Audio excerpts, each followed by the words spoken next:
Hi, I'm Ellen, and I'm here to give some bits of advice about public speaking. Why do you want to listen to me? So I talk a lot. I talk to people about a lot of different stuff. I've been doing this for about the last 4 years and talking about all sorts of different stuff related to mobile development. So I have a lot of experience putting together talks. That's a good reason to listen to me. And one thing that you always want to say at the beginning of a talk is like, why do I care what you have to say about this? Try not to read your resume out loud because people are going to get really, really bored. Talk very specifically about why you are qualified to talk about the particular thing that you are talking about. And shameless plug, speaking of the fact that I'm making a lot of talks, I'm speaking at .swift on Monday in Paris. There are still tickets available if you are interested. If you are ever invited to speak somewhere where people are nice enough to pay for your transportation to get there, it is always considered nice to help them sell tickets. So where do you start when you're making a presentation? This is sort of the idea of you know, what do I even want to talk about? You want to figure out what subject you're going to be talking about before you really start with anything else. And to figure out what you're going to say, you know, there are a couple of things that I like to use as shortcuts to sort of say, okay, here are some things that I should start to think about in terms of what I want to talk about. The first thing is to say, are you proud of something you did? Did you build a really awesome thing and you want to tell the people about it? You know, that is something where your excitement about whatever awesome thing you made is going to be infectious, and it's going to be something that allows you to communicate what you're trying to do to other people. Do you want others not to do something that you did? This is always a fun genre of talk, which is basically, hey, I did this. Oh my God, it was the worst. Please, for the love of God, nobody else do this. It is something where you can sort of use the talk a little bit as therapy, but a little bit as a way to sort of outline what the problem space is and talk to people about like, hey, like what potentially are other solutions to this problem? Or is this just a problem where things are just going to be terrible no matter what? Are you interested in a new thing? Is there some new framework or technique or whatever that you are interested in learning about? This is a great thing to give a talk about, especially when something just came out. Because you don't need to be an expert to give a talk in something. When you are actually putting a talk together, in order to put together a halfway decent talk where people who don't know your subject really, really well are going to be able to understand what the hell you're talking about, you have to learn a lot about what you're talking about. And so even if you're not an expert when you start, you will be when you're done. Finding some place to talk. Once you know what you're going to be talking about, now it's time to find some people who might be willing to listen. Start small. This is a big, big, big piece of advice that I give because I think it really helps reduce, first of all, nervousness, and then sort of like reduces your blowback if something doesn't go quite the way that you want to do.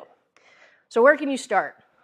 Smallest place to start is within whatever company you work for, like a department meeting. Like, hey, I'm going to go to all the iOS developers. I'm going to tell them about this cool thing that I found. You know, even if it's just sort of summarizing something that you saw on iOS Dev Weekly in a way that other people can really get a good idea of what's going on, that's still really helpful. You can also, if you have a smaller company or if you're willing to get up in front of more people, talk to your whole company. Talk about things that are relevant to larger numbers of people. And you can start to see if people are interested in that. You can also look to local meetups. This is obviously one of them. And I kind of cheated at this stage when I started doing this because I started my own meetup. I started a meetup in Chicago called Android Listener because there weren't really a lot of good Android meetups in Chicago at that point. And one of the things that helped me with was that as the person who ran the meetup, I was the speaker of last resort all the time. And so I had to get very, very good at coming up with pretty halfway decent content on extremely short notice because people would bail, something would happen, or I just literally couldn't find anybody else who was willing to do it. And so being able to work with local meetups, you're going to be working with more people that maybe you know in a community. You're going to be able to get some good feedback on what you're doing, and you're going to be able to move up a step. Local conferences.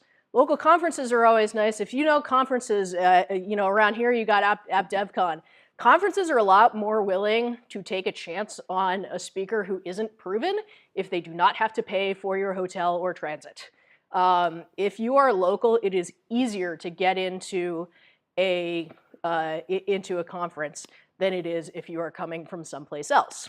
So, and again, another thing you probably noticed with a local conference is they are often run by people from the community who might know you from department meetings, company meetings, local meetups. And that's a way that you can actually get into that situation and be able to talk to people. The sort of top end of this is calls for proposals. So these are little things that go out where conferencers are like, hey, we want people to talk. Tell us what you'd like to talk about. And you give about a 500 or so word summary of what you want to do. It's basically like, what's the thing that's going to be in the conference program that you're going to use to convince people that your talk is the one that they should come to see rather than the 3 others that are going on at the same time. And writing these is sort of a skill in and of itself because putting together 500 words that are really compelling and really like, hey, here's what you're going to learn, versus putting together 20 to 60 minutes worth of talk that keeps people engaged are really, really different skill sets. So keeping an eye out for that stuff is really important. For tech stuff, there's a really great resource called, there's a Twitter account called Callback Women. They tweet out CFPs for all kinds of different technology stuff. And they obviously, they're geared towards trying to get more women to speak, but they're generally tweeting out stuff for inclusive conferences everywhere. So even if you are not a woman, you can help support inclusive conferences by sending in a proposal to those conferences. Again, work your way up to larger audiences. You are going to have, like getting up in front of 1,000 people when you've never spoken before is terrifying and probably not a great idea. You're going to want to try to start smaller and keep getting to bigger and bigger audiences, because the more that you talk to a large number of people, the larger you think a large number of people consists of. So once you find out, okay, here are some people that I'm going to talk to about my subject, then you actually have to make a presentation.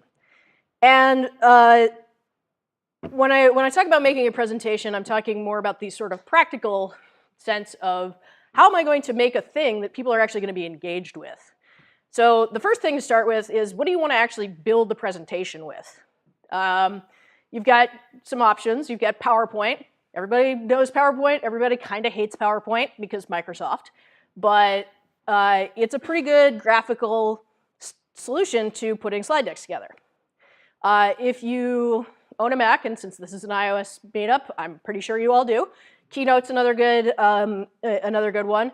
There's also some really fun stuff around gratuitous animations in Keynote that can really, be a little bit distracting in terms of what you want to try to do, but can still be fun. Another good graphical one is Google Slides. This is one that I found, especially when I ran an Android meetup, a lot of Android developers use.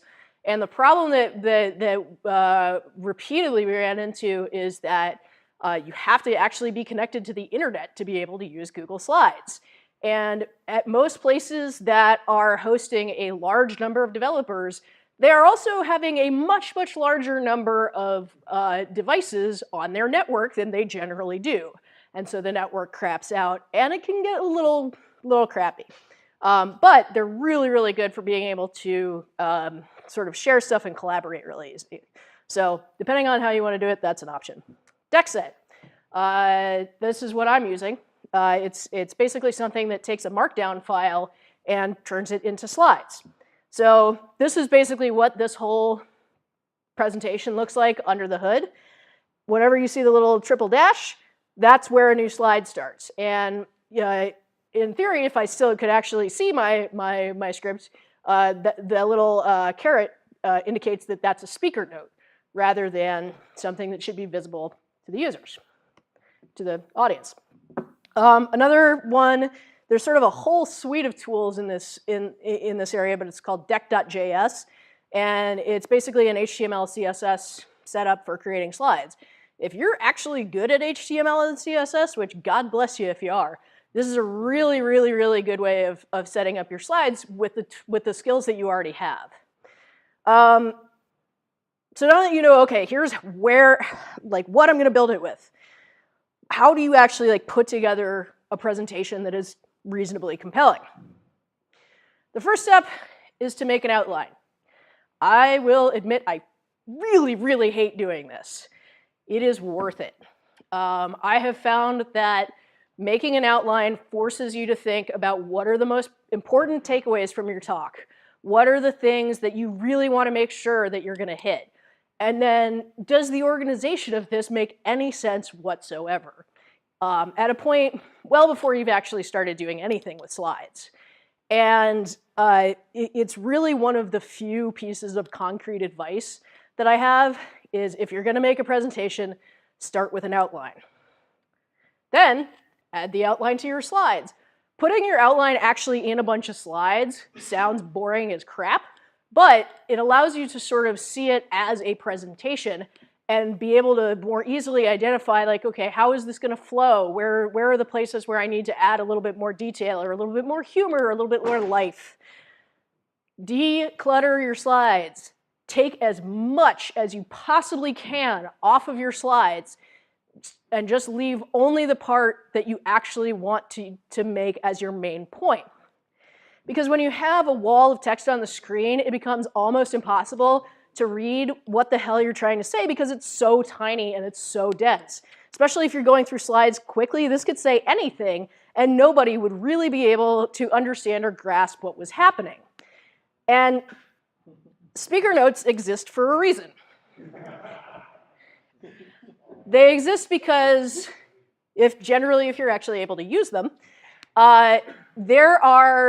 you're able to have a reference to what you're saying that has a full amount of information so that you can say everything that you want to say, but the audience doesn't have to sit there reading everything that you want to say.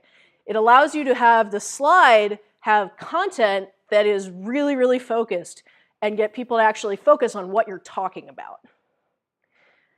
Related to this is deciding how tightly you want to script your presentation. So especially if you are using speaker notes, this is a thing where you can either sort of have a few little bullet points or like literally word for word, here's everything I want to say.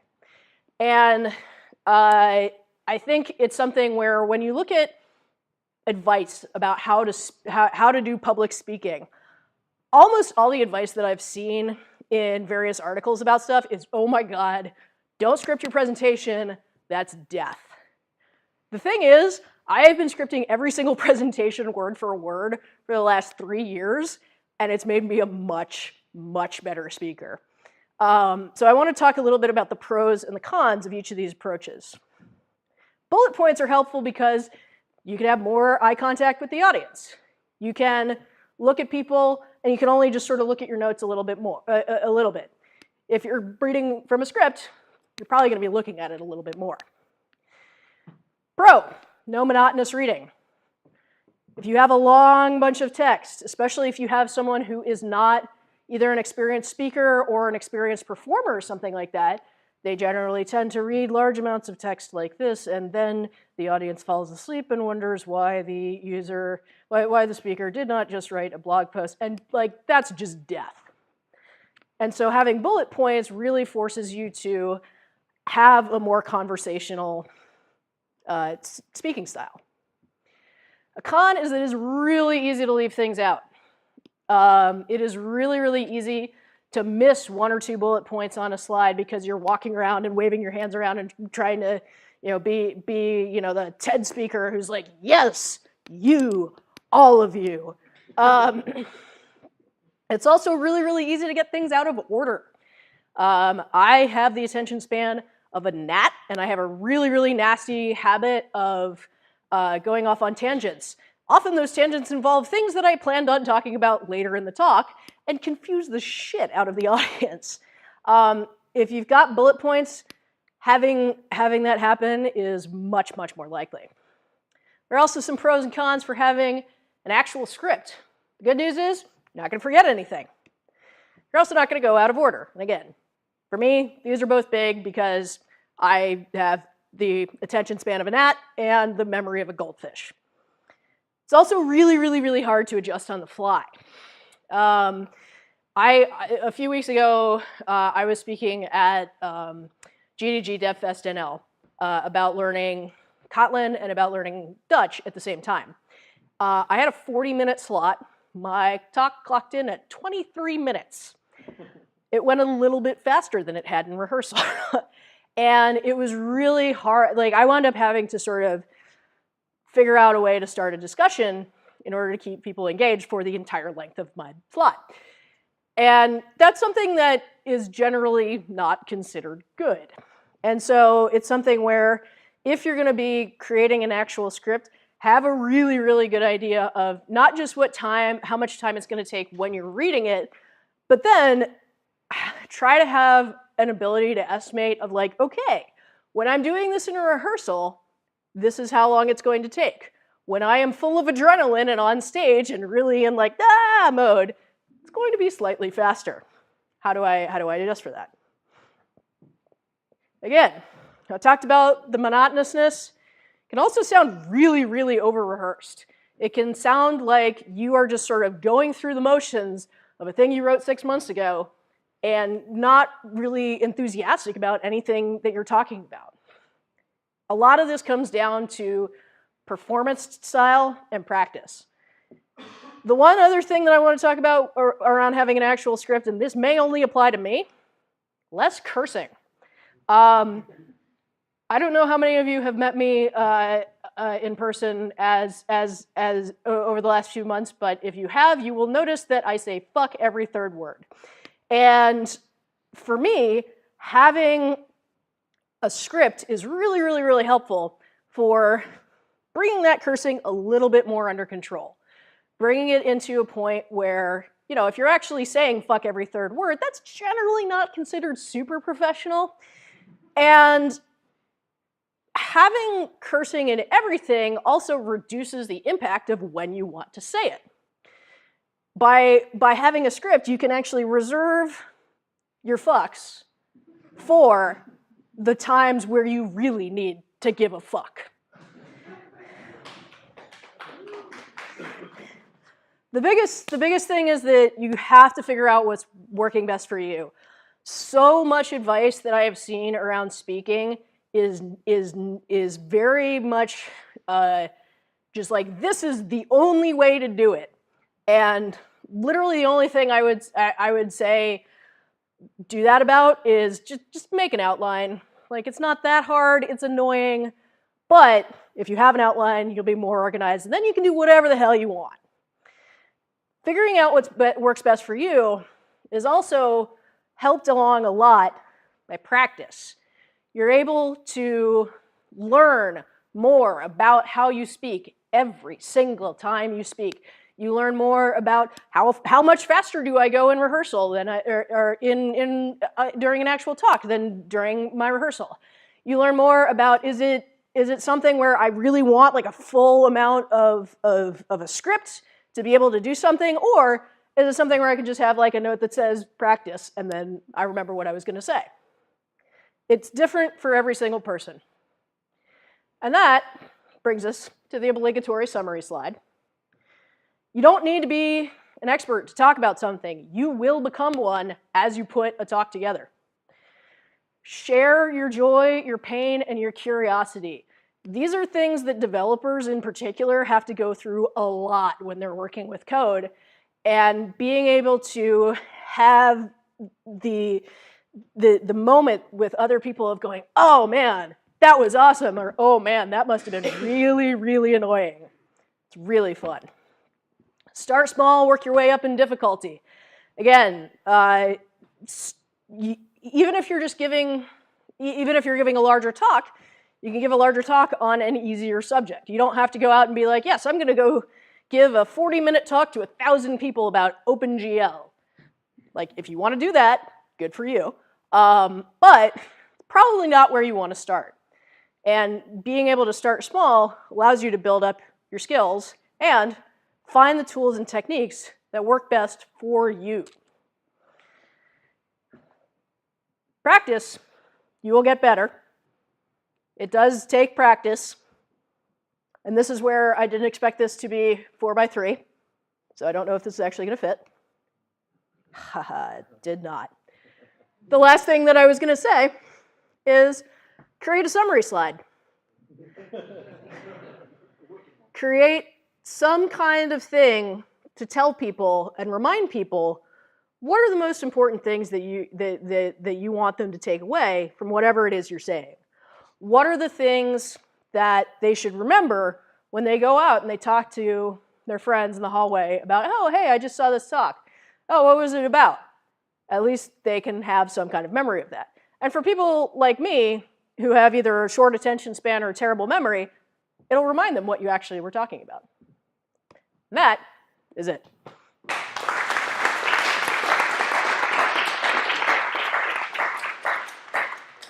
All right. Yes? You mentioned some tools in the beginning, apps. Yeah. But some conferences, they say, oh, give us a presentation and we'll put you on this Windows laptop and you have to present from that. And then some of the tools might not work. Yes, that is very true. Generally, I have not found that because, so I'm going to go to the list of the tools.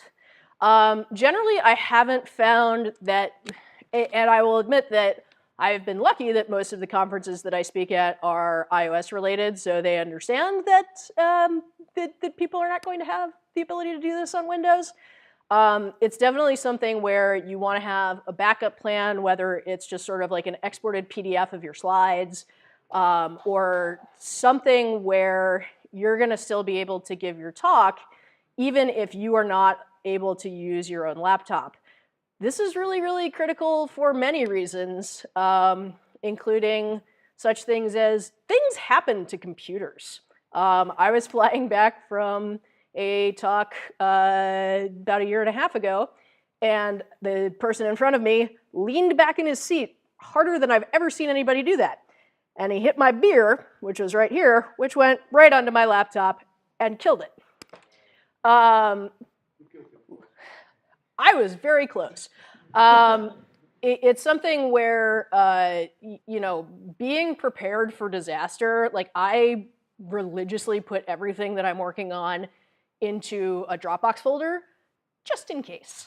You know, just in case anything possibly goes wrong. And so having something where you have some kind of backup plan, if for some reason you are not able to use your laptop, that can be very helpful. Cool. Does anybody else have any other questions? Cool. I will. Oh, sorry. Go ahead. You, of course, did it very well, even though you didn't have super nice. But would it still be different if you did it super nice? Maybe doing the same thing? Honestly, I can look at my speaker notes and tell you how different it would be. Again, like I said, I have a really horrible memory. There's a lot of this stuff where this is an okay topic for me to be giving a talk with no notes on because I'm talking about a thing I do all the time. If I was talking about a thing that I had just learned, I would probably be fucked because I have enough information in my notes that it's probably going to help a lot for me to know what those notes are. It's definitely something where it depends a lot on how you want to do it. And I think it's also something where, you know, it's more helpful when you're talking about a thing that you don't know as well. So. How often have you given this particular talk? This is the second time. Yeah. So I did like a work internal version a couple of weeks ago. So The other thing I'll say, one of my coworkers asked me a little bit about live coding. I personally don't do a lot of live coding because one of the things that you run into if you're live coding is you will hit a bug at some point. And then you have this wonderful experience of having a room full of like 50 developers try to help you figure out what is wrong. It's like, oh no, your code signing thing, and then this, and then that, and the other thing, and no, you have to compile it this way and do that and the other thing, and like, if you're just trying to get across the point that this is a thing that is possible, there's much, much better ways to do that, and you can even demonstrate that with recorded code.